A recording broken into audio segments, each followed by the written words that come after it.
Okay, Ji. Hello, everyone. Do you hear me? Yes, sir. Okay, good. How are you?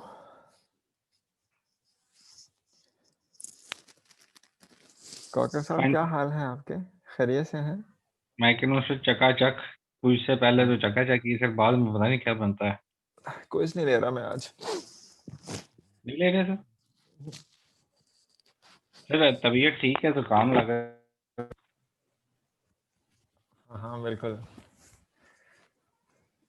आज तो बिल्कुल ठीक है ना। टुडे I'm at home, तो इसलिए बिल्कुल ठीक ठाक है सब कुछ। कुछ नहीं ले रहा सर मैंने उसकी क्विज वो का कोई प्लान नहीं है? सर वो LMS पिछला क्विज काउंट होगा? फिलहाल तो हो रहा है, बाद में देखेंगे अगर कोई एक्स्ट्रा ले लिया तो नहीं करेंगे, लेकिन फिलहाल तो वो काउंट हो रहा है। सही है सही। Okay sir. तो क्योंकि अगर क्विज देना है तुमने तो फिर दे दो, नहीं बाकियों को सर, नहीं मेरे देना। पूरे नंबर हैं पिछले भी, मेरा तो काउंट कर लें, मेरा तो चल जाएगा। अच्छा, पूरे नंबर है, चले। ओके, सो स्टार्ट करते हैं थोड़ा सा लेक्चर। एक्चुअली मुझे पढ़ाना था तो क्विज में काफ़ी सारा टाइम जो है वो आगे पीछे हो जाता था, तो इंशाल्लाह नेक्स्ट मंडे लेंगे क्विज, तब तक सर कुछ सिलेबस भी थोड़ा सा हो जाएगा। सर वो फूड्स कॉलेज वाली बुक LMS पे ड्राइव पे अपलोड है, मैंने कल देखी थी तो हम नहीं नजर आ रही। नहीं नज़र आ रही मतलब?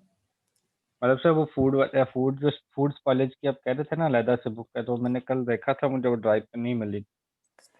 नहीं मिली, चलो मैं दोबारा, वो बुक नहीं है, एक छोटा सा आर्टिकल है चैप्टर टाइप, ठीक तो वहाँ से मैंने पढ़ाया, मैंने उसको अपलोड किया, बट ठीक है सर, मैं दोबारा चेक कर लेता हूँ, ना हुई तो फिर हाँ आपको उसको हो चेक कर जाता। लीजिएगा, otherwise let me know, then I will okay sir. Add it more. Okay जी। ये वाला हमने enzyme food industry, enzymes and food industry start किया था टॉपिक, या आज हमने करना है नए सिरे से?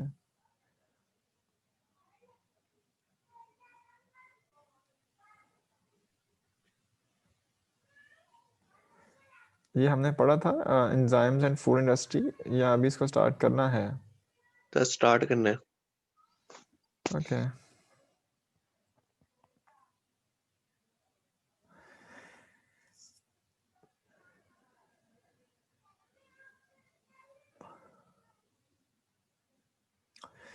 चलें, सही है जी। So today we are going to start with another chapter, and that relates with the enzymes and food industry, and that is a consolidated marriage.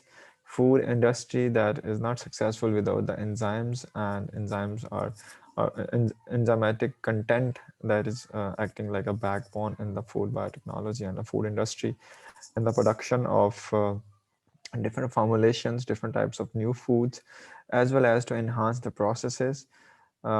Enzymes, they are playing very important role in the food industry. Now there is the question, at which point exactly the enzymes are required, and what are the certain domains and the fields in which enzymes are necessary in the food industry. So when we talk about different options, we can have the meat industry, the dairy industry, along with the detergent and some other kind of industries which are not directly related with the food. So we will focus only on the food industry and the enzymes which are playing their best role in the food industry. तो इसमें सबसे पहले हमारे पास जो important आता है वो आती है meat industry, dairy industry, bakery, and ये बेकिंग, ये तीन चीज़ें जो हैं ये ख़ास तौर पे हमारे पास इम्पोर्टेंट हैं। अब सवाल ये है कि मीट इंडस्ट्री के अंदर एंजाइम्स का क्या रोल है, ये आज हम इंशाल्लाह डिटेल के साथ पढ़ेंगे। डेयरी इंडस्ट्री के अंदर एंजाइम्स का क्या रोल है, किस तरह से हम अपनी फूड फार्मूलेशंस को इम्प्रूव कर रहे हैं, और किस तरह से हम फूड फार्मूलेशंस को ह्यूमन के लिए ज़्यादा सूटेबल बना रहे हैं for the consumption of the customers. इसमें कुछ चीज़ें हमने स्पॉयलर्स के टाइम पे पढ़ी थी, that enzymes के अंदर जो intrinsic factors and they matter for the growth of the microorganism, same intrinsic factor they may have their effect on the enzyme activity, and ये intrinsic factor के अंदर हमारे पास कुछ pH, temperature, relative humidity, water activity, etc. etc. ये वाली हमने बातें की।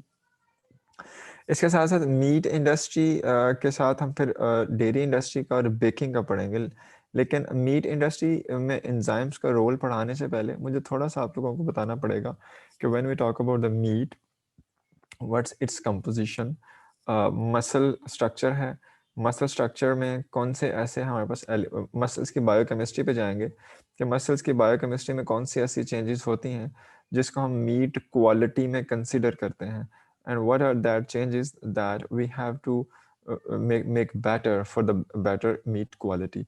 तो उन चेंजेस की बात करेंगे और ये भी फिर उस पर डिस्कशन करेंगे कि what are the intrinsic factors of the meat quality, उसमें कौन से ऐसे एंडोजिनस एंजाइम्स हैं मीट के अंदर जिनके बारे में हम कहते हैं कि it depends upon the race, the age of the animal and the genetic breed of the animal. तो हर जानवर की एज, उसके साथ उसकी ब्रीड और जेनेटिक वेरिएशन के साथ एंडोजिनस एंजाइम जो हैं वो वेरी करते हैं, जिसकी वजह से हम कहते हैं कि मीट क्वालिटी जो है ये डिफरेंट एज के एनिमल्स के अंदर की डिफरेंट हो सकती है। इस पे बात करेंगे। So starting from the history, ये एंजाइम का जो यूज़ है इंडस्ट्री के अंदर, ये स्टार्ट कैसे हुआ? That was enzymes were being used in the ancient era, और उसमें अगर हम बात करें जब हमें पता नहीं था कि दीज आर द एंजाइम, और जब उसमें यीस्ट जो थी एथेनॉल प्रोडक्शन के अंदर और ब्रेड लीवनिंग के अंदर इस्तेमाल हो रही थी, वो भी एंजाइम्स का इंटरैक्ट इस्तेमाल था। लेकिन उसके बाद when we were using the enzymes as an enzymes, और उसमें हमारे पास fission that was an enzyme which was being used to clot the enzymes, और मिल्क क्लॉटिंग के लिए ये एंजाइम इस्तेमाल हुआ करता था, fission, milk clotting enzyme and milk clotting enzyme. So that was involved in the cheese productions and some other important products at that time.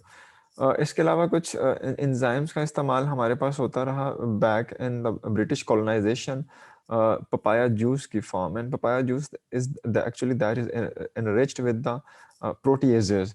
So papaya juice जो था that was used to enhance the meat tenderization. अभी अगली slide में बताऊंगा कि what do you mean by the meat tenderization. Meat जब हम बात करते हैं कि that meat is very tenderized and ये एक बहुत अच्छी क्वालिटी होने की निशानी है if the meat is tenderized, तो इससे क्या मुराद हो सकता है हमारा? So papaya juice की फॉर्म में we were using the enzymes for the uh, for the enhancement of meat quality, and this was very common in the British colonization, specifically in the Pacific Islands, and then from there it was introduced into the Europe. उसके बाद in 1874 the Christian Hansen, और Christian Hansen के time पे he formulated, or he founded a company, and he started a trade in the rennet. So rennet, that is a composition of the pepsin and the chymosin, and you are familiar with it. The pepsin and the chymosin, both of these are the enzymes. And उसके बाद मसला अब यहाँ पे ये आया कि when he founded a company and he started the trade in the rennet, and he was used to take the rennet from the young calves, और young calves के उसमें young calves के stomach से ये rennet को isolate करता था, extract करता था, then उसको trade करता था, and so that enzyme was being used for the milk coagulation, and this was very important in the cheese industry and cheese production. तो इसमें बहुत सारे फिर इश्यूज जनरेट होना शुरू हो गए with respect to animal rights and इसकी सप्लाई और डिमांड, क्योंकि यंग काफ से उसकी बहुत कम सप्लाई आती है और डिमांड जो थी वो बहुत ज़्यादा थी। इसके साथ साथ फिर चूँकि you for taking the rennet we have to kill the cow, and इसी की वजह से फिर एनिमल राइट्स के इश्यूज जो है वो जनरेट होना शुरू हुए। उसके बाद फिर इसकी अल्टरनेट फॉर्म पर डिस्कशन स्टार्ट हुई, और उसके बाद और इसके देखेंगे हम कि अल्टरनेट फॉर्म्स में बहुत सारे बैक्टीरिया के अंदर now we have introduced the genes of the pepsin and the chymosin into the bacteria, for example Escherichia coli, and now we are producing the genetic recombinant enzymes with this technology.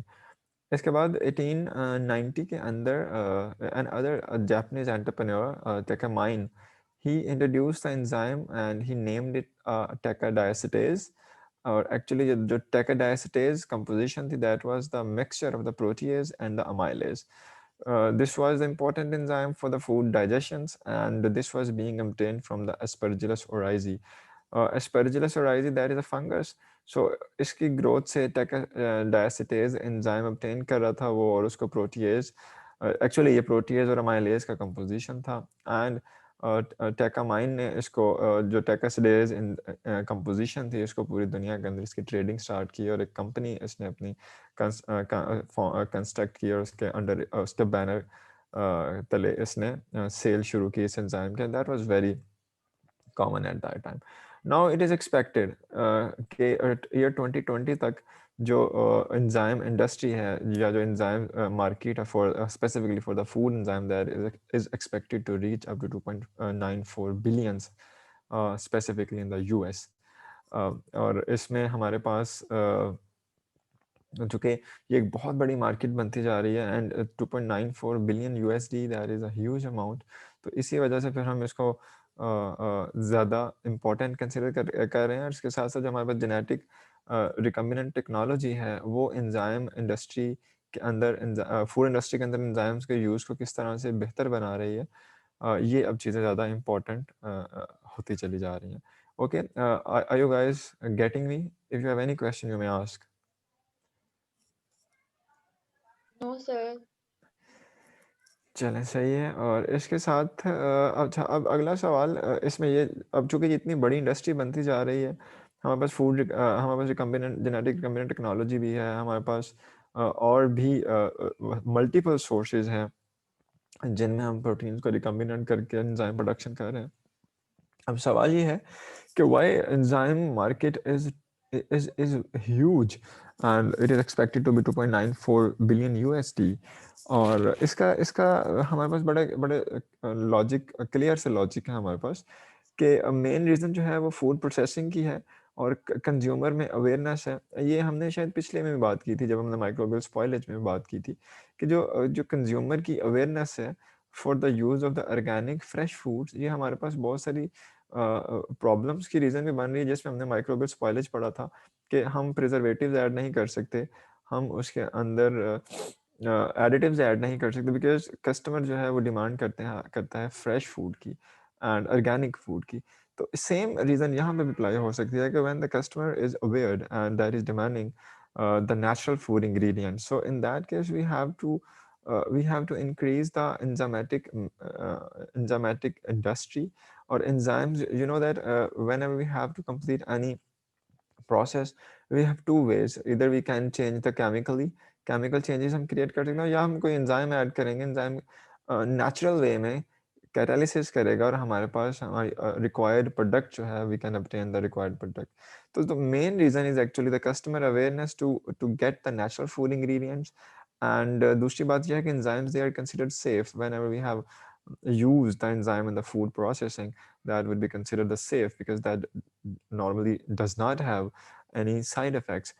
इसके अलावा minimum concerns for the presence of the toxin and the virus. Whenever we will be using some microorganisms, either it is Escherichia coli or any other virus, then still there are chances for the production of the toxins into the food.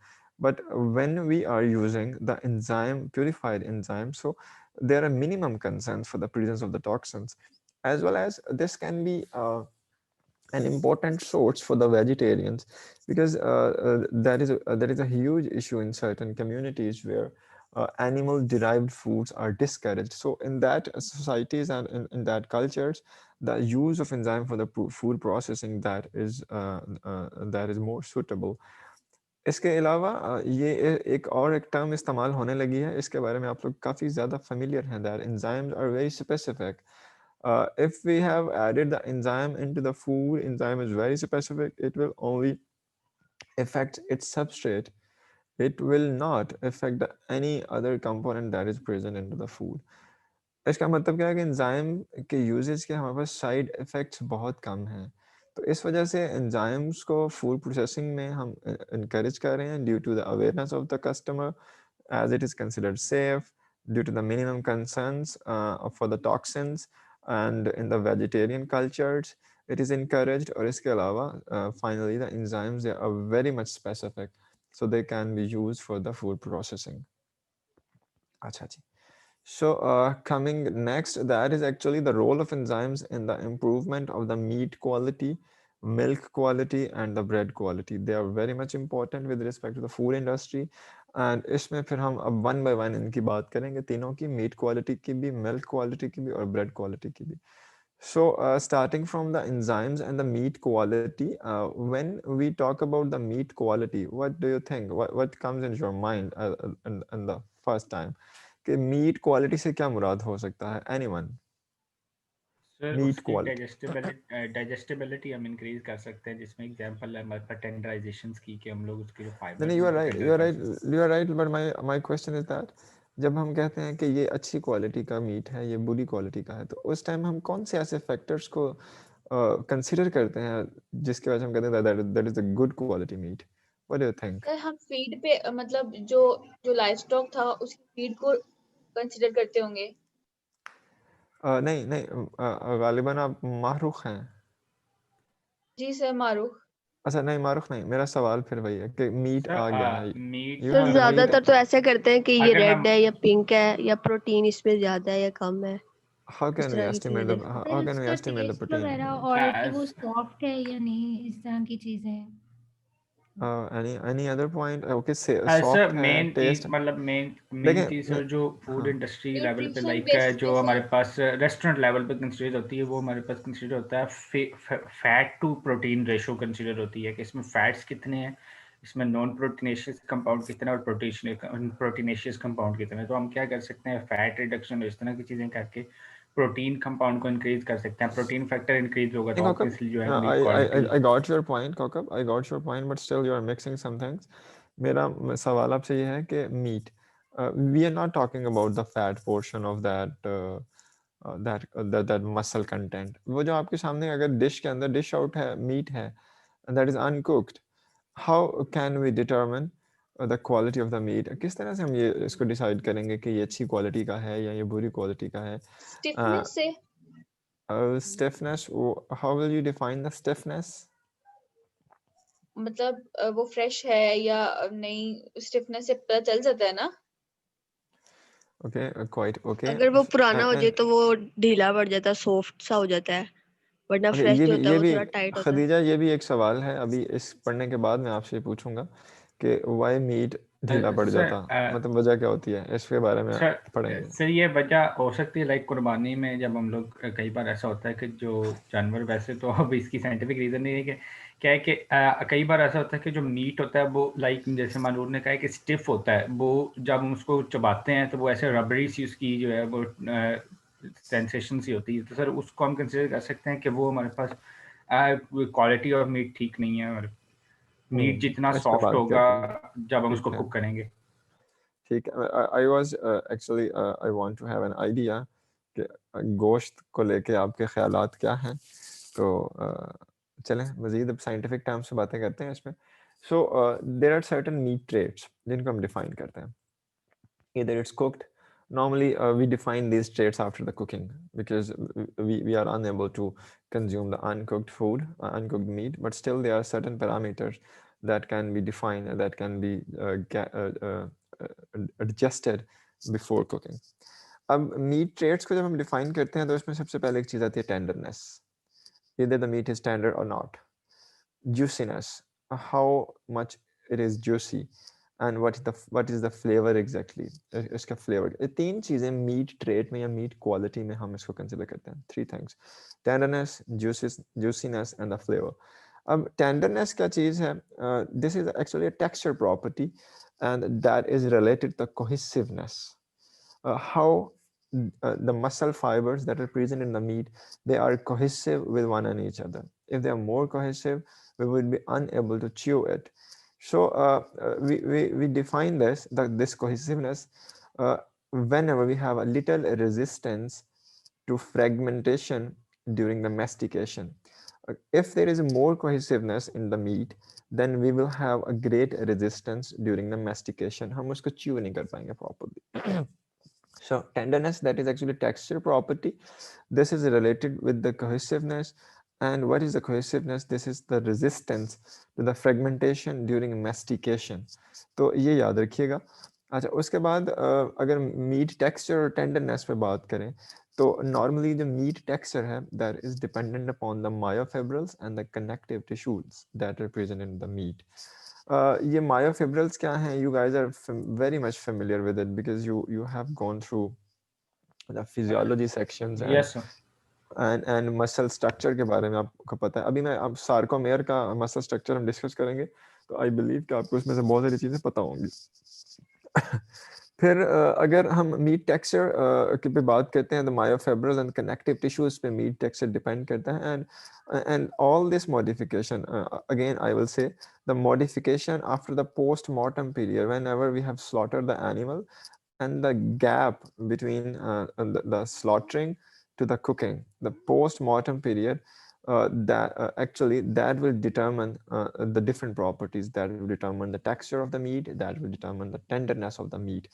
इस process के दरम्यान में हम meet की processing कर सकते हैं। बहुत सारी जो फूड जो मीट कंपनीज हैं, ये मीट की प्रोसेसिंग करती हैं during the post mortem period, और यहाँ पे मीट की प्रॉपर्टी टेंडरनेस को इन्हांस किया जाता है, जूसीनेस को इन्हांस किया जाता है, और फ्लेवर को बेटर बनाया जाता है। ये मीट प्रोसेसिंग कैसे होती है? This is done by the addition of the enzymes. कौन से एंजाइम्स, इसकी बात करेंगे हम आगे।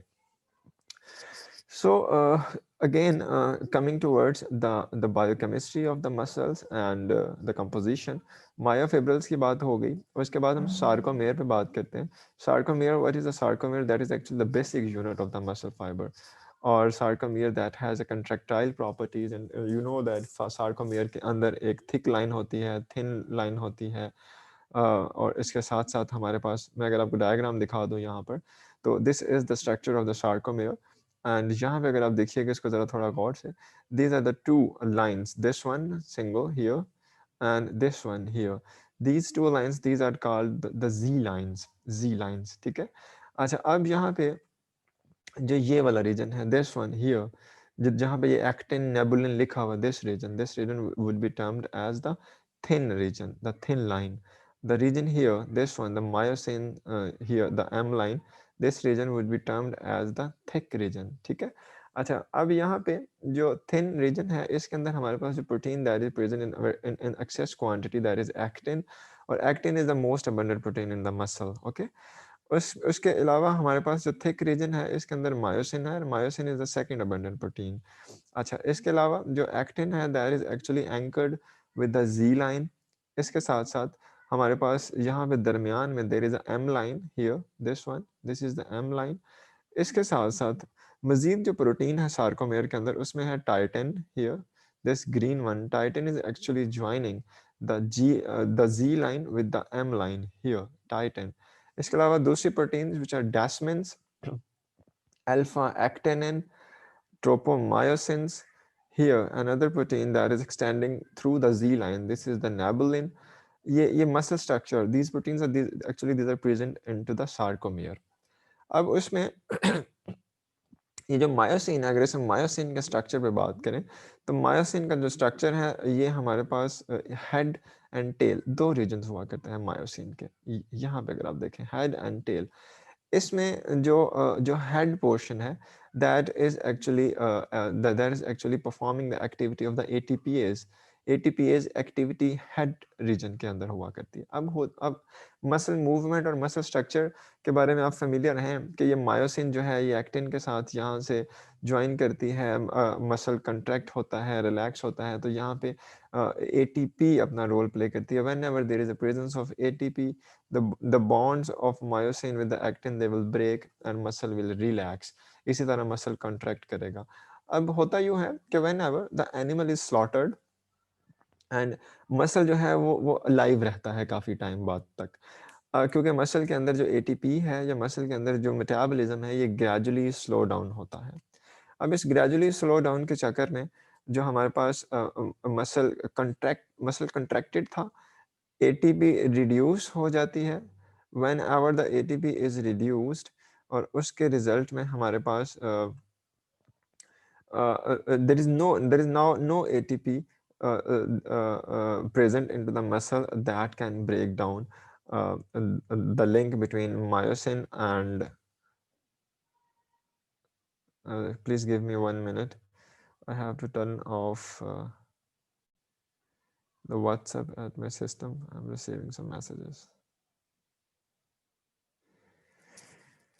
Okay.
ओके जी, I am back. Very sorry for the inconvenience.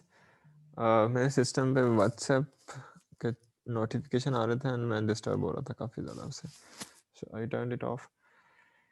Okay, मैं सिर्फ इतनी सी बात कर रहा था कि there are that is a sarcomere, और सार्कोमेयर में हमारे पास इसकी स्ट्रक्चर की बात कर रहा था कि हमारे पास मायोसिन, एक्टिन, इसके साथ साथ ट्रोपोनिन, सर्टेन प्रोटीन्स। और when we talk about the structure of the myosin, myosin में हमारे पास एक हेड रीजन है और एक टेल रीजन है। हेड रीजन जो है वो एटीपीएज के तौर पे एक्ट करता है, सॉरी एटीपीएज एक्टिविटी जो है वो हेड रीजन में परफॉर्म होती है, और हेड रीजन जो है that is actually binding with the actin, और this is involve in the muscle contraction and the relaxation. ठीक है, इसके साथ साथ थोड़ा मैं आपको ये बता रहा हूँ कि when we slaughter the animal there is a drop in the metabolism, and as a result there is a drop in the ATP. So when the ATPs are reduced, actually ATPs are required to relax the muscle and to break the bonds. Whenever there are the reduced ATP, तो muscle जो है that would be present in the contracted form. इसके साथ साथ होगा क्या कि whenever the animal is slaughtered, oxygen supply जो है that would be affected, and when the oxygen supply would be affected, उसके रिजल्ट में we can have the shift of the metabolism for the aerobic to the anaerobic. When there is a shift of the metabolism for the aerobic to the anaerobic, there would be the production of more lactic acid as a result of the fermentation. तो जो lactic acid production होगा that would drop the pH into the muscle.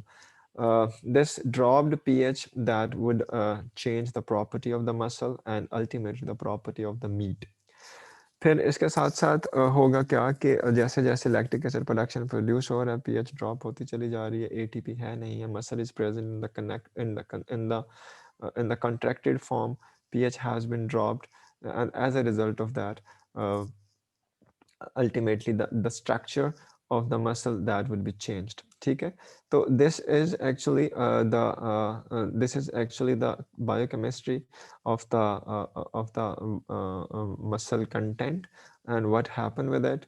इसके साथ साथ अगर हम मज़ीद इसको देखने की कोशिश करें अगली कुछ स्लाइड्स पे कि किस तरह से जो डिफरेंट एंजाइम्स हैं they play their own role. तो मुझे ये बताएं कि यहाँ तक अगर किसी को कुछ समझ नहीं आई या किसी के पास कोई पॉइंट है तो वो डिस्कस कर लें, फिर हम उसके बाद आगे मूव करते हैं। ठीक है, एनीवन?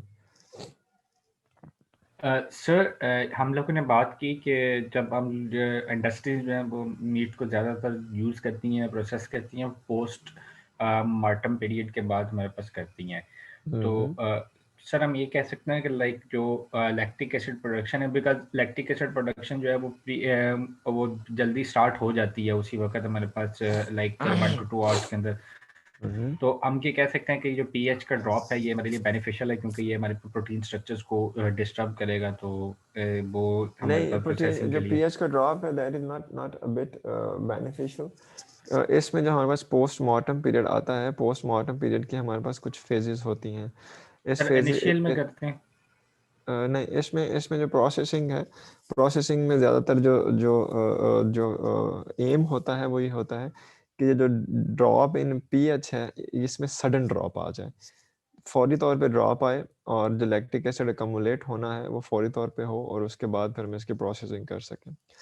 अच्छा, अब इसके साथ साथ जैसे जैसे पीएच ड्रॉप होती है एरिया के अंदर, पीएच ड्रॉप होने के साथ चूँकि जो हमारे पास प्रोटॉन पंप्स हैं वो जो एक्टिव पंप्स हैं वो काम नहीं कर रहे because we have slaughtered the animal.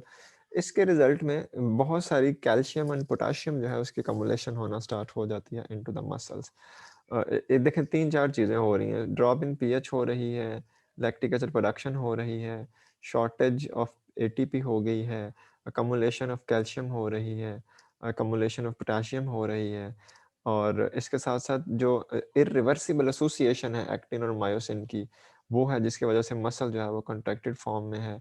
तो ये जो 2-3-4 चीज़ें हैं ये यहाँ पे अपना रोल प्ले करती हैं और इनको हम अगर कंट्रोल कर सकें तो we can improve the quality of the meat. तो इसमें इसको कंट्रोल करने के लिए we can add different enzymes, और ये जो एंजाइम्स हैं इनको 2 कैटेगरीज में हम डिवाइड करते हैं। ये अभी मैं आज ही पढ़ाऊँगा, endogenous enzymes and exogenous enzymes. अच्छा, इसके साथ साथ थोड़ा सा सर वो प्रॉपर्टीज आपने भी रिपीट की थी कि ये हमारे पास वो मेरा नेट ज़रा डिस्टर्ब हो गया था, आप रिपीट कर दें प्लीज। हाँ, मैं कर देता हूँ। कौन सी प्रॉपर्टीज की बात हुई?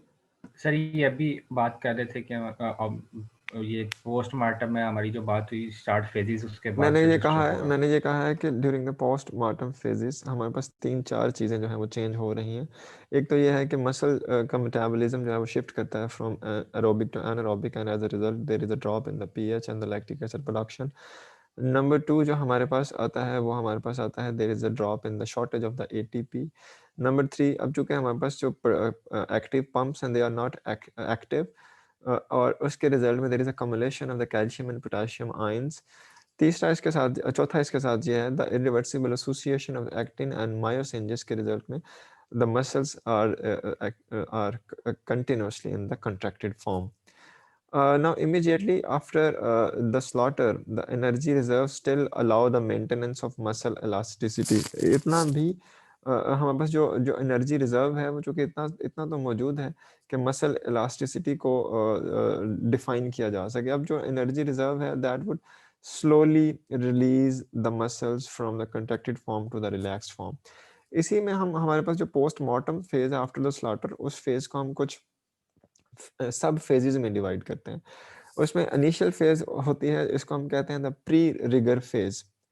Pre rigor phase, pre rigor phase क्या है कि इस फेज के अंदर there is no texture change observed and this phase is very short. Pre rigor, PRIGOR, pre rigor phase, ठीक है।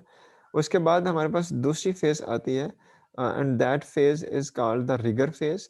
और रिगर फेज के अंदर हमारे पास हो क्या रहा है कि उसके अंदर रिगर फेज के अंदर हमारे पास चूंकि absolutely there is a shortage of the energy, और जो मेटाबॉलिक चेंजेस अभी पीछे हमने पढ़ी हैं कि किस तरह से पीएच ड्रॉप होती है और किस तरह से एटीपी कम होती है। तो इस केस में चूँकि ये जो रिगर फेज के अंदर एनर्जी नहीं है, तो इसमें जो एक्टिन और मायोटिन का एसोसिएशन है दैट वुड बी इंक्रीज्ड। ये एसोसिएशन इरिवर्सिबली इंक्रीज होगा, जिसकी वजह से मसल की टफनेस जो है वो इंक्रीज होती है। तो ये रिगर फेज है। उसके बाद हमारे पास जो तीसरा फेज आता है that is the post rigor phase. और पोस्ट रिगर फेज में हमारे पास मीट टेंडराइजेशन को इन्हांस किया जा सकता है, और इसके अंदर हम फिर क्या करते हैं कि जो पोस्ट रिगर फेज है इसके अंदर हम एंडोजिनस एंजाइम्स का रोल देखते हैं, एक्सोजिनस एंजाइम्स का रोल देखते हैं। और इसके साथ साथ जो पोस्ट रिगर फेज है actually it depends upon the intrinsic factors. और इंट्रिंसिक फैक्टर्स कौन से हैं? एनिमल की ब्रीड कौन सी थी, एनिमल की एज क्या थी, एनिमल्स की जेनेटिक वेरिएशंस क्या थी, और इसके साथ साथ एक्सट्रिंसिक फैक्टर कि आफ्टर द स्लॉटर मीट को रखा किस टेम्परेचर पे, हैंडलिंग कंडीशंस क्या थी, और जो डिफरेंट एंडोजिनस प्रोटीएजेस थे उनको काम करने के लिए आपने किस तरह का टेम्परेचर प्रोवाइड किया, ठीक है। तो ये सब फेजेस हैं हमारे पास पोस्टमार्टम की, जिसके अंदर pre rigor, rigor and the post rigor. जो पोस्ट रिगर फेज है actually this is the phase that is influenced by the intrinsic factor कि एनिमल की ब्रीड, एज और जेनेटिक वेरिएशंस क्या है। जो हमारे पास रिगर फैक्टर है, जो रिगर फेज है, इसमें हम बात करते हैं रिगर बॉन्ड्स की। और रिगर बॉन्ड्स क्या हैं? These are actually the irreversible association of the actin with the myosin, and this association with the shortage of the energy. और ये मसल या इस फेज के दौरान मसल टफनेस जो है वो इंक्रीज होती है। और उसके बाद जो उससे भी पहली फेज थी pre rigor phase, actually pre rigor phase that is very short, और इसमें हम नॉर्मली मसल टेक्सचर के अंदर कोई भी चेंजेस ऑब्जर्व नहीं करते। ओके, क्लियर है यस सर? सर। चलें सही है भाई, इसको कॉम्प्लिकेट मत होने दीजिएगा माइंड में, थोड़ा सा इसको देखते रहिएगा आगे। सो ओके, मेरी स्लाइड्स आपके साथ शेयर्ड हैं। हम अब स्लाइड पे पहुंचे हैं, enzymes which are responsible for meat tenderization. Sir ये जो यस रिगर सर। ये जो रिगर वाली फेस है, तो सर इसके अंदर जो है ये थोड़ी देर के लिए रहता है या मतलब ज्यादा देर के लिए, मतलब टाइम पीरियड क्या है इसका? इसका टाइम पीरियड शॉर्ट है, लेकिन इतना शॉर्ट नहीं जितना कि प्री रिगर का है। हमारे पास टाइम पीरियड शॉर्ट है इसका, और बाज़ औक़ात क्या है कि इसी टाइम पीरियड को इन्हांस करके यहाँ पे मसल टफनेस को हैंडल कर लिया जाता है। फिर चूंकि यहाँ पे मैं अभी बताने लगा हूँ कि एंडोजिनस एंजाइम्स हैं, और जो एंडोजिनस एंजाइम्स हैं ये अपना रोल प्ले करते हैं। और फिर यहाँ पे प्रोटीन के बहुत सारे जो कंपोनेंट्स, जो सार्कोमेर के भी बहुत सारे हमने कंपोनेंट्स पढ़े हैं, इन कंपोनेंट्स को ब्रेक किया जाता है।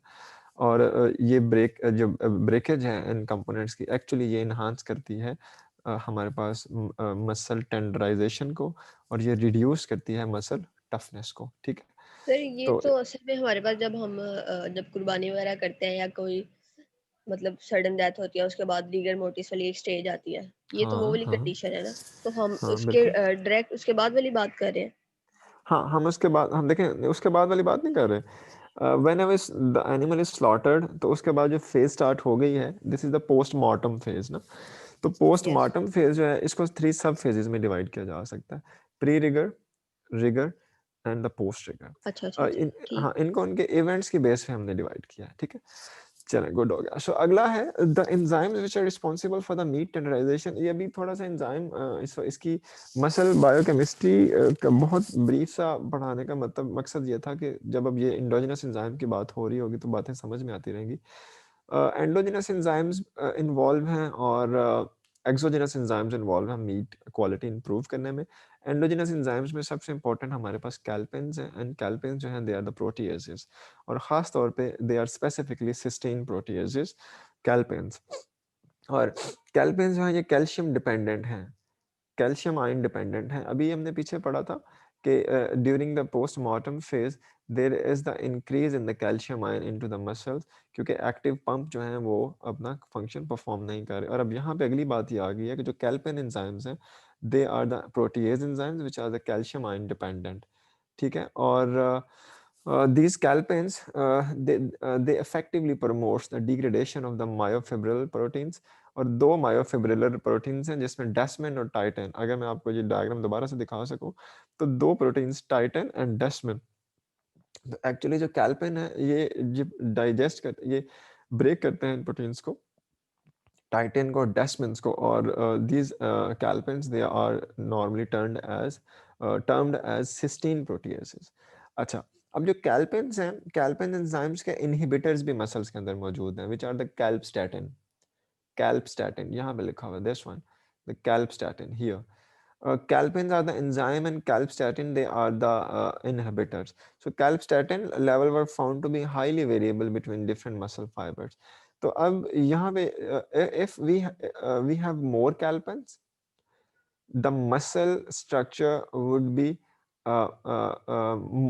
more elastic, muscle toughness नहीं होगी if the calpains are active। Calcium ions मौजूद थे, कैल्पेन enzymes are there, they will break the titin and the desmin proteins, जिसके रिजल्ट में हमारे पास मसल टफनेस रिड्यूस की जा सकती है।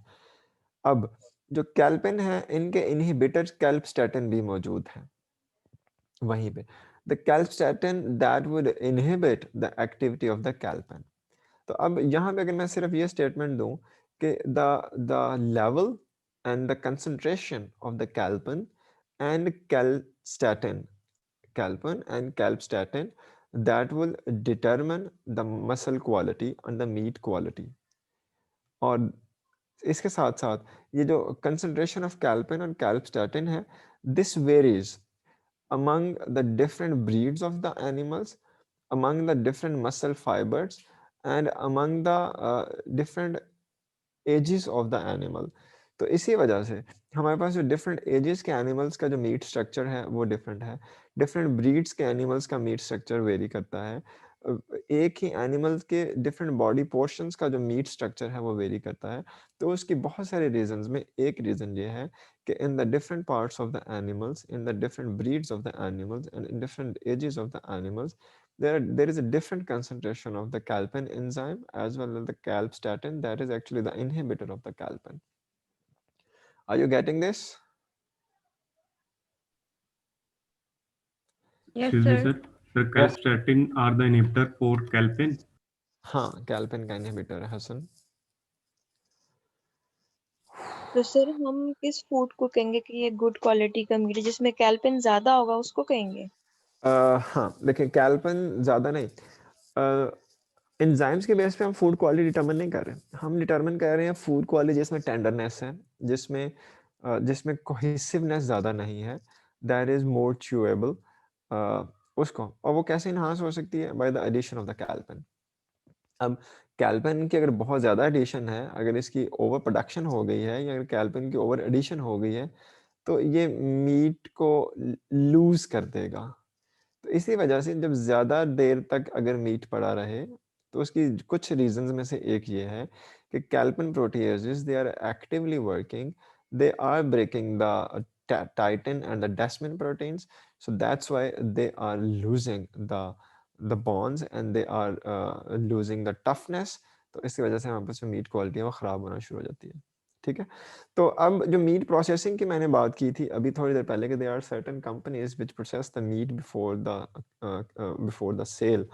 तो उसमें एक हमारे पास जो मीट प्रोसेसिंग की आती है होती है इलेक्ट्रिकल स्टिमुलेशन।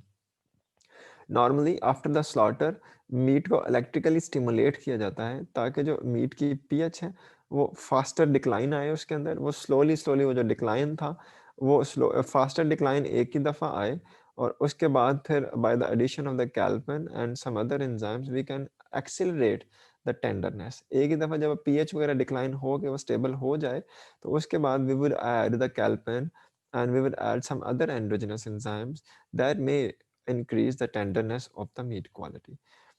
इसके साथ साथ दूसरी स्ट्रेटजी हो सकती है, we can apply the salt solutions।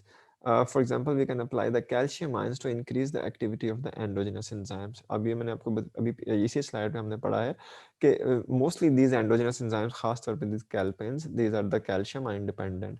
तो अगर हमें इनकी एक्टिविटी को मजीद इंक्रीज करना है, फास्ट करना है, supposingly there is a type of breed in which calpains are not too active and calcium ions are not in the higher concentration, so in that case we can dip that meat into the salt solutions containing the calcium ions, and here in this aspect we are actually increasing the activity of the endogenous enzymes।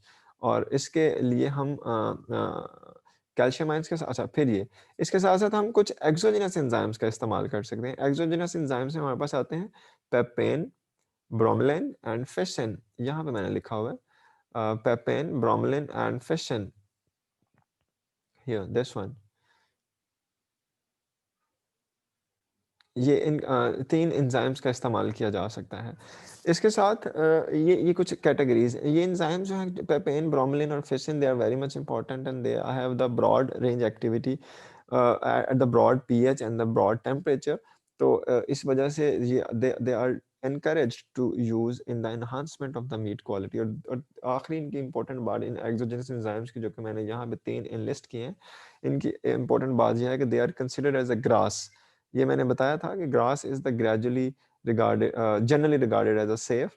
तो ये they are not the harmful, they are not related with any toxin production, so they do not have any pathogenic abilities।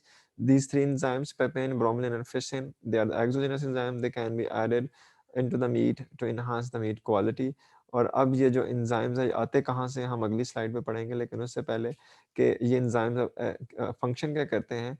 exogenous enzymes, they are supposed to reduce the shear forces of the sample, they degrade the myofibrillar proteins as well as they degrade the collagen proteins, जिसके result में हमारे पास tenderness enhance होती है और meet की जो cohesiveness है actually we are reducing it by the addition of the हम यहाँ पे 3 काम कर रहे हैं। एक तो यह है कि हम इलेक्ट्रिकल स्टिमुलेशन कर रहे हैं ताकि जो पीएच है वो फास्टर डिक्रीज हो और उसके रिजल्ट में हम अपने जो एंजाइम्स हैं उनको एक्टिवेट करा सकें। उसके बाद हम मीट को सॉल्ट सॉल्यूशंस के साथ ट्रीट करवा सकते हैं जो कि एंडोजेनस एंजाइम्स की एक्टिविटी को इन्हांस करने के लिए इस्तेमाल होते हैं। और तीसरा हम क्या कर सकते हैं कि एक्सोजेनस एंजाइम्स का इस्तेमाल कर सकते हैं जिसके अंदर पेपेन, ब्रोमेलिन, फिशिन है। 3 रिप्रेजेंटेटिव एंजाइम्स हैं। इनकी इंपॉर्टेंस क्या है? They are important because they have broad range activity at the broad pH। इनकी pH range narrow नहीं है, इनकी temperature range broad है and they are generally regarded as a safe। और ये करते क्या हैं exogenous enzyme, they are supposed to reduce the shear forces of the samples and they will degrade the myofibrillar proteins as well as the collagen proteins। Okay? Sir ये हम provide कैसे Excuse me, करते हैं enzymes? Enzymes provide कैसे करते हैं, अभी ये अगली स्लाइड पे है कि हम एंजाइम्स लेते कहाँ से हैं और उनको बनाते कैसे हैं और फिर हम इनको मीट के साथ मिक्स कर देंगे। जी हसन। सर कॉलपेस्टिन आपने कहा, ये मुझे कॉल्पस्टेटिन, थोड़ा सा हाँ क्या हुआ? कॉलस्टेटिन सर, ये इनहिबिटर एंड कैल्पिन्स के इनहिबिटर। हाँ ठीक है, ओके क्लियर हो गया। ओके जी, किसी और को कोई मसला? इफ सर there is मेरा any क्वेश्चन question, था जी पूछें।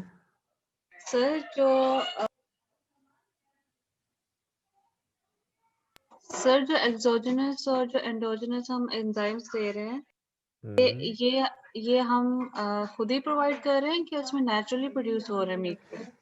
एंडोजेनस जो है वो नेचुरली प्रेजेंट है, और जो एक्सोजेनस है वो हम आर्टिफिशियली ऐड कर रहे हैं। Okay sir. और जो एंडोजेनस नेचुरली प्रेजेंट है, हम उनकी एक्टिविटी को इन्हांस करने के लिए बहुत सारी चीज़ें ऐड कर रहे हैं, जैसे कि हम उसके अंदर कैल्शियम कर रहे हैं, उसके अंदर हम कैल्शियम आयन के साथ साथ हम इलेक्ट्रिकल स्टिमुलेशन करवा रहे हैं, या हम कैल्पेन्स का जो इनहिबिटर है कैल्पस्टैटिन उसको रिड्यूस कर रहे हैं वगैरह वगैरह। तो इस वजह से एंडोजेनस की एक्टिविटी हम इन्हांस कर सकते हैं, और साथ हम एक्सोजेनस जो है उनको मज़ीद ऐड भी कर सकते हैं। ठीक है, ओके जी, किसी और का कोई सवाल? यहाँ तक कोई बात समझ में ना आई हो कुछ? सर कुछ भी? सर मुझे एक क्यूरी थी सर। पूछो पूछो। सर मुझे सिर्फ इतना बता दें कि टेंडरनेस क्या होती है? टेंडरनेस ये रही, this is the texture property that is related to cohesiveness, और cohesiveness को हम इस तरह से define करते हैं कि this is actually the little resistance to the fragmentation of the meat when we masticate। तो mastication के दौरान अगर मीट फ्रेगमेंटेशन में रेजिस्टेंस आ रही है तो इसका मतलब है कि मीट कोहेसिव है, और कोहेसिवनेस को हम डिफाइन करते हैं टेंडरनेस के थ्रू। ओके, इनकी सर जो टेंडरनेस है it's also known as the cohesiveness. not exactly this tenderness, that is a texture based property कि मीट जो है उसका टेक्सचर क्या है। एक बात, दूसरा जब हम उसको च्यू करेंगे तो वो कोहेसिव कितना है। तो ये 2 से 3 चीज़ें हम टेंडराइजेशन के टर्म में डिफाइन कर रहे हैं। उसमें जो हम इम्पोर्टेंटली मीट कोहेसिवनेस को चूँकि ज़्यादा कंसिडर करेंगे इस केस में, बिकॉज हम वाया माउथ मैस्टिकेशन करके मीट की फ्रेगमेंटेशन करने जा रहे हैं, तो इस वजह से। क्लियर हुआ? जी सर। नहीं तो हुआ? सर अभी हमने जो एंजाइम पढ़े हैं हाँ एंडोजेनस और एक्सोजेनस, तो सर इसके अंदर हमने हाँ एक ही बात की है कि हम उसमें जो मसल प्रोटीन है, कोलेजन प्रोटीन आ गई, एक्टिन आ गई, और डिफरेंट जो प्रोटीन हमारे पास आते हैं डेक्स्ट्रिन वगैरह, हम उन्हें क्लीव करते हैं। तो सर इस तरह हमारा जो मीट है वो सॉफ्ट नहीं हो जाएगा? हाँ, बट उसके साथ ही मैंने ये भी बताया था कि हम एक हद तक अगर कैल्पेन एंजाइम की एक्टिविटी ज़्यादा टाइम के लिए हम उसको एक्टिव रहने देंगे मीट के अंदर, तो वो लूज़ कर देगा मीट को, मीट टेक्सचर को लूज़ कर देगा।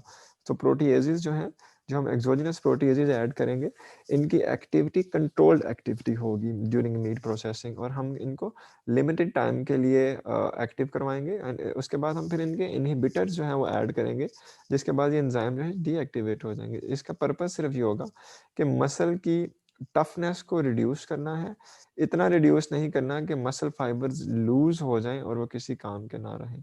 तो यही काम जो पपाया जूसेस इस्तेमाल हम करते थे किसी ज़माने में, उनका भी यही काम होता था, up to an extent, up to a limit. जी सर। ओके, किसी और को कोई मसला मसाइल कुछ समझ में ना आया हो जी? Anything if you want to ask about it.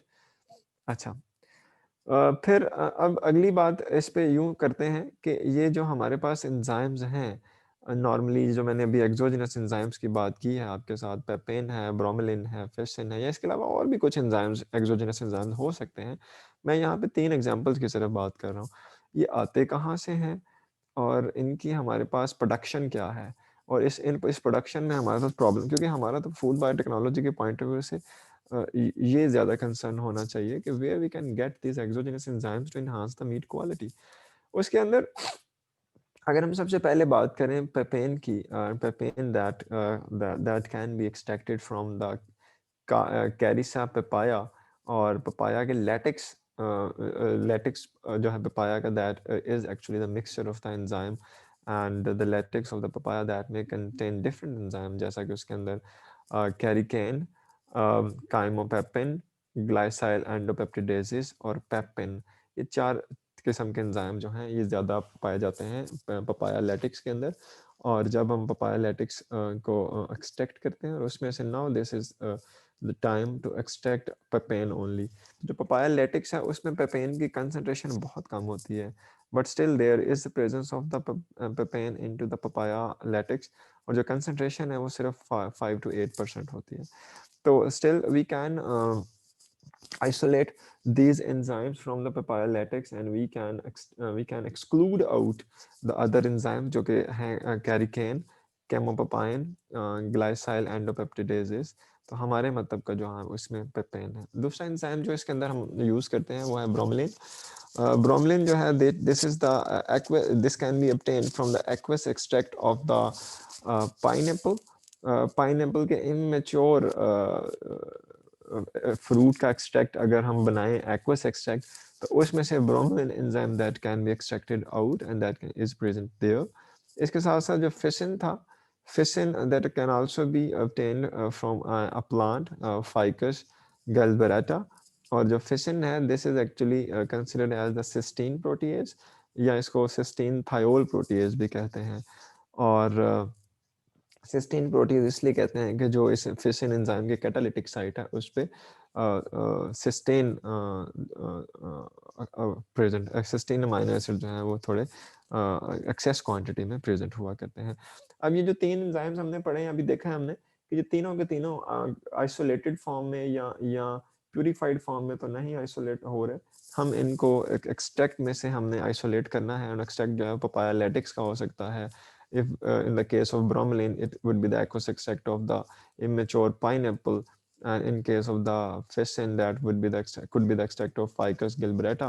तो इसके केस में हम प्योरिफिकेशन टेक्निक्स यूज करते हैं। आई होप कि आपने एंजाइमोलॉजी में या आपने किसी और जो बायोकेमिस्ट्री का सब्जेक्ट, इवन आपने कुछ टेक्निक्स भी पढ़ी हैं, टेक्निक्स इन बायोटेक्नोलॉजी गालिबन, उसमें आपने इन टेक्निक्स को पढ़ा होगा। द लिक्विड एक्सट्रैक्शन, या इसके साथ ethanol precipitations and chromatographic techniques. These can be used to purify the enzymes from the extract. Are you familiar with this liquid extraction and ethanol precipitation? Yes. भाई आपने किसी course में इन techniques को पढ़ा है? यस सर, पढ़ा हुआ। Good. Yes sir. तो एथेनॉल प्रेसिपिटेशंस के लिए या लिक्विड एक्सट्रैक्शन के लिए हम डिफरेंट इंस्ट्रूमेंट्स यूज करते हैं, rotary evaporators that are helpful. Chromatography में हमारे पास अफिनिटी क्रोमेटोग्राफी, या इसमें HPLC या इवन GCMS जो है इसकी मॉडिफिकेशन जो है हम यूज कर सकते हैं for the purification of that enzymes. और इसके साथ साथ बड़ी मजे की बात यह है कि जो ब्रोमेलिन है that can be produced into the Escherichia coli, क्योंकि ब्रोमेलिन जो है ये अगर aqueous extract of पाइनएप्पल से लेते रहेंगे तो पाइनएप्पल तो बजाते खुद काफ़ी costly fruit है, और we cannot fulfill the demand of that bromelain. So in that case we can use we can form the genetic recombinants of the E. coli for the production of the bromelain, and this could be important for the production of the bromelain in the large amount, for as well as it can have its economic impact. इसके अलावा जो other हमारे पास exogenous enzymes हो सकते हैं उसके अंदर एक जिंजीबेन है। Zingibain actually this is the ginger protease, और this is present in the ginger extract, and that can be important for the cystine breakdown, और ये भी cystine protease है। इसके साथ साथ acetinidine, this can be extracted out from the kiwi fruit juice, and this is also cystine protease। और ये हमारे पास different sources and that we have discussed today for the extraction and for the isolation of the exogenous enzymes. And these exogenous enzymes, they may have their role in the improvement of the meat quality, in the reduction of the toughness of the meat, and in the increment of the tenderness of the meat, and ultimately that will reduce the cohesiveness of the meat. So these are the plants. इसके अंदर Ficus gilberta है, this one, that its extract can be used to isolate the exogenous enzymes. और उसके अलावा जी ये चूंकि अभी जितने भी हमने enzymes पढ़े हैं, these enzymes they are being obtained from the plants and these are the plant-based enzymes, but still there are certain drawbacks and the limitation of these plant-based exogenous enzymes. और यही वजह है कि now we are shifting towards the enzymes which have their role, which have their source, microbial source. तो हम plant based enzymes को या plant originated exogenous enzymes को use करते आए हैं काफ़ी अरसे से, but still there are certain limitations of these enzymes in the food industry, in the food in the meat industry. अब जो टाइम है अब इनको हम डिस्करेज कर रहे हैं और हम शिफ्ट हो रहे हैं, the food biotechnologists they are being shifted toward the production of the enzymes via microbial genetic recombinants of the microorganisms. अब इन drawbacks की अगर बात करें कि why the plant-based enzymes have some limitations, एक उसके अंदर सबसे बड़ी बात यह है कि they cause the over tenderization. ये यहाँ पे अभी कामरान तुम्हारे वाली बात है कि ये exogenous enzymes जो हैं plant based they cause the over tenderization. ये कैसे over tenderization करते हैं? Because they can bear heat. अब सवाल यह है कि when the meat was uncooked and we treated the meat with the exogenous enzyme that was obtained from the plant extract और फिर उसके बाद उस मीट की हमने कुकिंग स्टार्ट कर ली, तो नॉर्मली होना यूँ चाहिए कि during the cooking the exogenous enzyme that should be deactivated with the high temperature. लेकिन जो plant based exogenous enzymes हैं they can bear the heat, they can bear the high temperature, so ये during cooking भी deactivate नहीं होते, जिसकी वजह still they are active, they are working their function, they're doing their function, they're active, so as a result they over tenderize the meat. और ये over tenderization जो है that is the unrequired property. So इस वजह से we restrict the use of the enzymes which are plant based. इसके अलावा जो plant based enzymes हैं उनकी production जो है वो throughout the year uniform नहीं रहती. Their production that depends upon the crop and the climatic conditions. There are some seasons into the seasons where the crop would be in the high yield and production would be high. So हमें तो meat industry के लिए being a biotechnologist we need the supply uniformly throughout the year, but in this case we cannot get. इसके अलावा जो हमारे पास फ़ायदा ये है माइक्रोबियल एंजाइम्स का कि बड़ी बात तो यह है कि दे आर कॉस्ट इफेक्टिव, हम उनको ग्रो करवा सकते हैं बड़े ही सस्ते किस्म के माइक्रोबियल मीडिया पे ग्रो करवा के, and we can get the supply throughout the year uniformly throughout. इसमें हम माइक्रो ऑर्गेनिजम्स का हमारे पास कोई रोल नहीं है कि ये क्लाइमेटिक कंडीशंस के साथ इनकी यील्ड कम हो जाएगी या इनकी क्रॉप जो है वो किसी सीजन में कम है, किसी मतलब no, there are no issues with the microorganisms. इसके साथ साथ Bacillus subtilis and Bacillus amelolecufaciens, these are the two important microorganisms, the bacteria, which have their role in the production of the subtilizin. Subtilizin, that is another protease and that is another exogenous enzyme that can be produced from the Bacillus subtilis and Bacillus amelolecufaciens. और ये natural protease के तौर पे भी इसको consider करते हैं, so that can also be produced.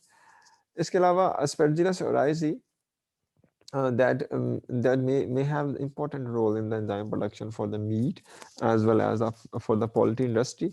और अभी इसी lecture के start में मैंने बताया था कि Aspergillus oryzae was used by for the production of takadiacetase. ये भी आज के lecture में हमने पढ़ा है Aspergillus oryzae के इसकी importance क्या थी. ठीक है, so this was a very brief introduction for the enzymes which have their role in the meat quality, in the improvement of meat quality, and how they are affecting the meat quality, and how they can be categorized into two types, endogenous and exogenous, from what kind of sources they can be obtained, and how they can be purified, and after the purification, if we are using that enzymes, and still we have discussed the drawbacks and limitation of such kind of enzymes. So इसके हमने alternate भी पढ़े हैं कि अगर हम इसको ये नहीं यूज़ करना चाहते तो हम फिर क्या यूज़ करेंगे. और उससे पहले हमने historical point of view से ये भी देखा है कि किस तरह से जो बहुत सारे enzymes जैसे कि rennet था that was being obtained from the calves carbs से हम उसको ले रहे थे, दैट वाज डिस्करेज्ड कुछ एनिमल राइट्स की वजह से, कुछ सप्लाई और डिमांड के इशू की वजह से. तो this was all about it. If you guys have any question you may ask.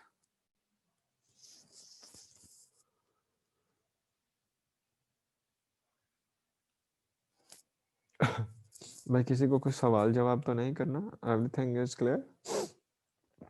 I have uploaded these slides in the G Drive, as well as the chapter of the book in the G Drive. You can take the complete book if you want. मेरे पास वो भी है, लेकिन मैंने मेरा ख्याल है इसका नहीं, आई थिंक मैंने अभी पूरी बुक ही अपलोड की है G Drive के अंदर. ये उसका चैप्टर नंबर 3 है, the enzymes in the food industry या कंसोलिडेटेड मैरिज के नाम से. इसमें अभी आज हमने पढ़ा है the meat quality improvement. Okay भाई, any problem yes to sir. anyone? है problem कोई? सर वो आपने जो स्लाइड्स अपलोड किया माइक्रोबियल स्पाइड वाली, सर उसके अंदर ना वो कुछ स्लाइड मिसिंग है. Slides missing है. I will check it out and I will re-upload it. ठीक है. हो ठीक है. सकता है कि वो स्लाइड्स मैंने मॉडिफाई की हों इन द यूनिवर्सिटी कंप्यूटर, और अब डिपार्टमेंट चूँकि नेक्स्ट मंडे तक के लिए बंद है, तो फिर मैं चेक कर लूँगा लैपटॉप में मेरे पास हुई या मैंने ईमेल में हुई, तो मैं आपको वहाँ से जी ड्राइव में अपलोड कर दूँगा. बट अगर मैं ना कर सका तो इसका मतलब यही होगा कि वो उस कंप्यूटर में, तो फिर मैं मंडे को कर दूँगा जाके. सर वो यूट्यूब पे भी 2 दफा एक लेक्चर अपलोड हुआ हुआ जिसमें कुकअप की प्रेजेंटेशन है, लेकिन जो फूड स्पॉइलेज के आगे वाला है वो नहीं अपलोड हुआ हुआ. आप एक काम कर सकती हैं, मुझे वो उसका वो किस डेट वाला डबल हुआ है वो डेट लिख के भेज दें, मैं उसको डिलीट कर देता हूँ. और जिस डेट वाला मिसिंग है मुझे वो डेट लिख के भेज दें, मैं उसको अपलोड कर देता हूँ. ये कर सकती हैं? Yes sir. हाँ मुझे भेज दीजिएगा, मुझे पता नहीं चला होगा डाउनलोड करते हुए मैंने उसको कर दिया होगा. अच्छा जी, इसके अलावा जी कोई इशू? चलें अटेंडेंस ले लेते हैं. There is the time, okay 10:35. Student attendance here.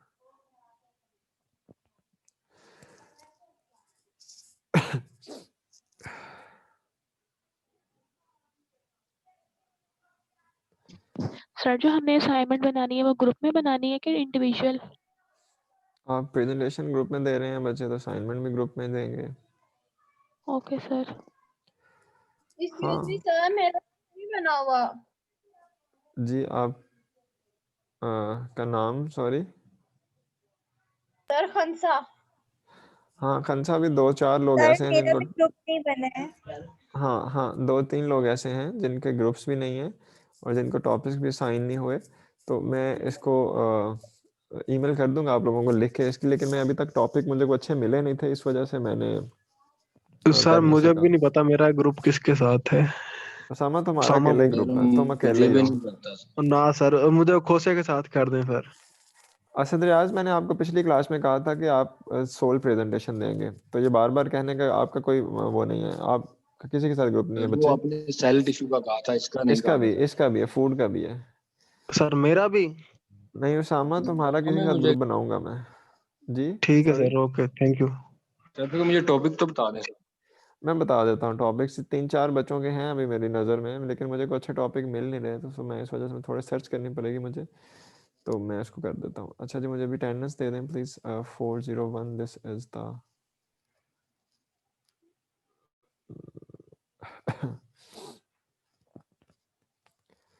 Abdul Rafe Pirzada, नहीं अभी नहीं. Add lecture.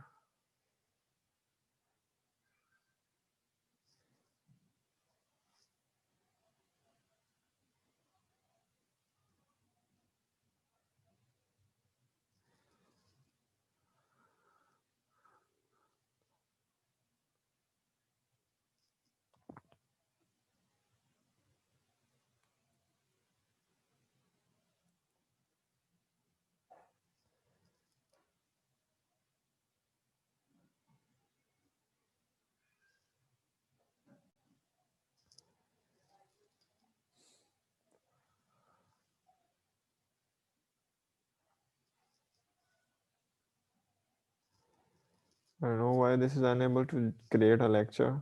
Yeah, it's very slow. Okay, ji Abdul Rafi Pirzada. Rafi, you are not there? Present. Okay, you are present. Adeen Khan. Sir, I'm there. Present. Afaq Ahmad. Adeen Yes, Khan, sir, you are present. not there. Afaq. Afifa Zulfkar. Present, sir. Ali Raza. He is not here. Alina Batul. Present. Amtur Rahman Tuba. Present, sir. Arij. Present, sir. Aisha. Present, sir. Aisha. Present, sir. Durle Ramisha. Present, sir. Isha. Present, sir.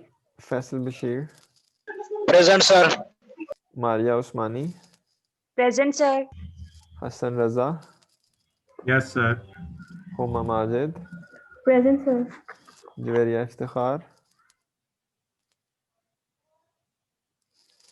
She is not there. Javeria Arshad. Yes, sir. Khadijatul Kubra. Yes, sir. Khansa Shehzadi.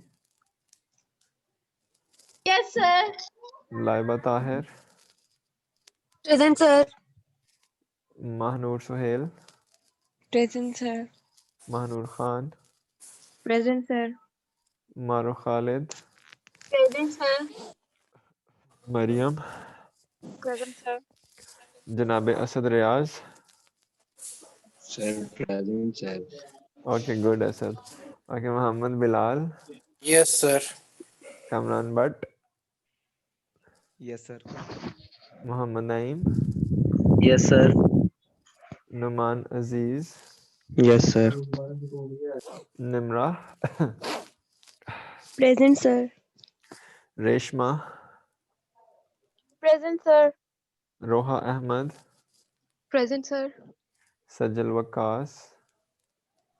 Present, sir. Samia Sajjad. Present. Saulad Nawaz Shah. Savera Asgar. Yes, sir. And Miss Sahri Said. Yes, sir.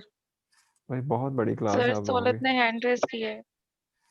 Okay, I was unable to. भाई सौलत मुझे hands नजर नहीं आ रहे. हाँ, he has raised a hand. Okay, and हाँ, शहजादी सखी. जी sir. Okay, and Sidra Noor. Present, sir. Simra Arif. Present, sir. Sumbul Shafiq Bajwa. Present. Present, sir. Tabish Arif. Yes, sir. Usama Haider. Yes, sir. Wajiha Uruj. Present, sir. Zain Abbas. Yes, sir. Zain, how are you? Alhamdulillah, sir. आप सुनाएं. I'm good, thank you. Okay, Zainab Hayat. Zainab is not here. Okay, ji, we'll see you in the next class with the cell culture. और ठीक है, bye bye, अल्लाह हाफिज. Excuse me, sir. हाँ जी. Sir आपने कहा था कि असाइनमेंट जो है वो ग्रुप में करनी है, तो जिनके ग्रुप नहीं बने तो वो असाइनमेंट इंडिविजुअली करेंगे. सर मैं प्रेजेंट हूँ, मेरा नाम तो प्रेजेंट हूँ. जी, अच्छा आपका सवाल है. देखिए मसला ये. जी ज़ैनब बात कर रही हैं. जी सर मैं प्रेजेंट हूँ. ओके, अब बोलिए आप. अच्छा, और खंसा the question answer to this question is that कि आप जिस तरह से प्रेजेंट करेंगे उसी तरह से आप बनाएंगे assignment. For example if you have presented in the group you will prepare the assignment in the group, और अगर सोल प्रेजेंटेशन होगी तो उसमें आप अकेले बनाएंगे. ओके, ठीक है सर. एक क्लास में जो प्रेजेंटेशन होनी है वो होंगी कि नहीं? होंगी, क्यों नहीं होंगी? नहीं सर, मैंने वैसे पूछा है कि आपने पढ़ाना है कि नहीं. नहीं, मैंने पढ़ाना भी है और प्रेजेंटेशन भी लेंगे. ठीक है सर, असाइनमेंट की पेज लिमिट क्या होगी? Sidra, don't ask such kind of childish questions. बहुत बड़े हो गए आप लोग. just you have to cover the topic. Either it is covered in the 30 pages or it is covered in the 50 pages or 10 pages or 5 pages. You have to cover the topic and you have prepared the assignment in the comprehensive way. मतलब number of assignments क्या होंगे, number of words क्या होंगे, font size क्या होगा, line spacing क्या होगी, page size क्या होगा, मतलब what kind of questions are, वो बनी स्टाइल वाला हिसाब हो जाएगा। मैं बताता जाऊंगा सारी चीजें तो फिर आपके लिए मसला होता जाएगा। Okay yes sir. सर जी जी, मेरे अभी तक लैपटॉप वो की जो बैटरी प्रेजेंट खत्म हो रही है जी, मेरे लैपटॉप की बैटरी खत्म हो रही है तो मुझे अगली क्लास भी लेनी है। आई डोंट नो कैसे लेनी है, लाइट नहीं है जी। अब सर करें बस बात। एक हाँ सेकंड जी, रहने देते हैं क्लास। हाँ रेशमा, आप क्वेश्चन सर करें। हाँ हाँ सर वो मैं पूछ रही थी कि जो प्रेजेंटेशन के पेयर्स हैं वही वाले असाइनमेंट के भी होंगे। हाँ जी, वही वाले असाइनमेंट के जी, डेफिनेटली वही होंगे ओके ना सर। बच्चे। मतलब आप लोगों को दिन ब दिन क्या होता जा रहा है, किस तरह के सवाल करते हैं ईमान से आप। ओके बाय बाय, अल्लाह हाफिज।